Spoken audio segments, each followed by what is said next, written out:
70% du globe, évidemment que nous avons un impact.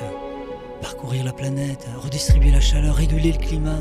C'est ce que nous faisions, nous, courants océaniques.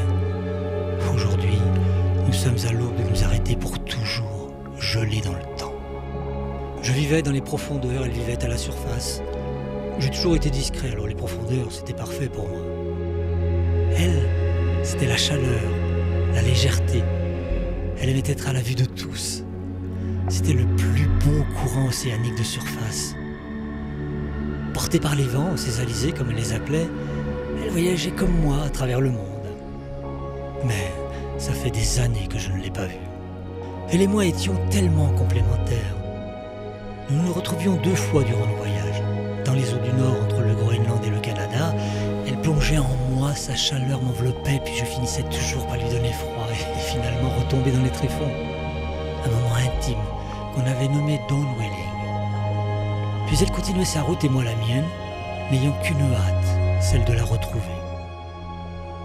C'est dans l'océan Pacifique que nous nous rejoignions une 2e fois entre le Japon et l'Amérique du Nord. Cette fois, c'est moi qui remontais jusqu'à elle, réchauffé par ses eaux équatoriales.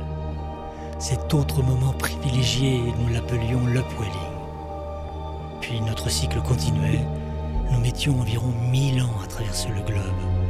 Une odyssée essentielle à la régulation du climat. Puis tout a basculé. Réchauffement climatique, glaciers qui se détachent, icebergs qui se forment, tempêtes hivernales. Notre cycle a été perturbé, elle et moi avons ralenti de plus en plus et nous n'arrivions plus à réguler le climat. Tout était détraqué. Tout allait geler malgré vos hypothèses. Tu sais, je suis en train de m'arrêter pour de bon, figé dans le temps, dans cet enfer sans elle. Finalement, après tant d'années à partager la Terre avec vous, je suis moi aussi devenu égoïste. La planète est en train de mourir, mais la seule chose que je veux, c'est retrouver sa chaleur une dernière fois.